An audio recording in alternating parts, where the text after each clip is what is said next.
খেলবে না, আসো না।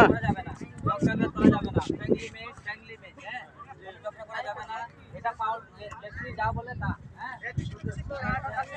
আর এখানে একবার যদি ঝগড়া করো জিন্দগি তার খেলা হবে না, ঠিক আছে?